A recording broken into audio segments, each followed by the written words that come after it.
Hi, welcome back. My name's Hazel.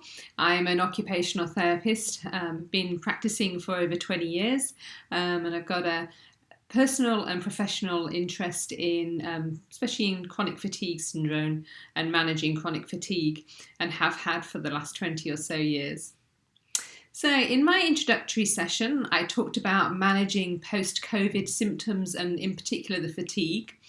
I talked about the importance of letting go and touched on finding your baseline activity level.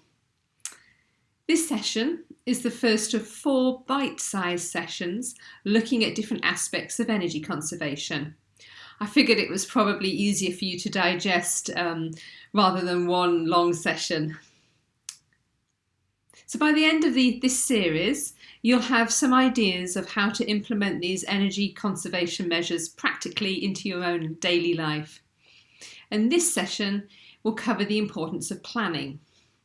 So while you're listening, just start to think about your own daily routine and which activities you find the most tiring at present, or which bring on symptoms such as breathlessness, tachycardia, or muscle pain. So then, planning. Why is planning so important?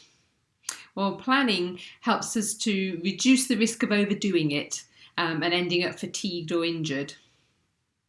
It's about thinking and planning ahead so that daily tasks are distributed evenly throughout the day or throughout the week. This is about taking time out, maybe last thing at night or first thing in the morning, to plan for the next day. Or it might be taking time out on a Sunday evening to plan for the week ahead. It's about avoiding doing activities back to back, about giving your body time to recover from one activity before commencing another. So just a couple of examples of this then. So imagine that you've got a doctor's appointment, but the only appointment you were able to get was at 9:15 in the morning. So planning ahead involves things like working out whether you've got sufficient energy and strength to have a shower before you go to the doctor's appointment. It might be that you're finding it very difficult to rise early in the morning. You're tending to have a bit of a lie-in at the moment. Maybe you've had a bit of insomnia with your post-COVID symptoms and your chronic fatigue symptoms. So it might be looking at whether you've got the energy to have a shower first thing in the morning, or whether you should really be trying to fit that in the day before, the evening before, or waiting until you get back from the doctor's. Planning ahead also allows you time to think about getting everything together for that doctor's appointment. So it might be that you've got a list of questions for the doctor, and it's about planning time, maybe the day before, or a couple of days before, to get that list of questions written down.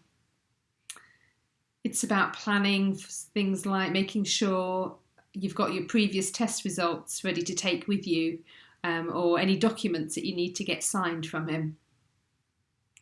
Planning is also think about the activities and chores that you need to fit in during the week.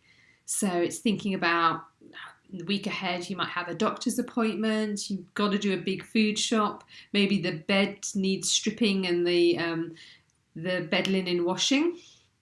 You might be wanting to try and fit in catching up with a couple of friends. You might have a work meeting that you've been building up to for a couple of weeks. There's something that's quite important. Might be trying to find time to do some exercise or fit in a few walks.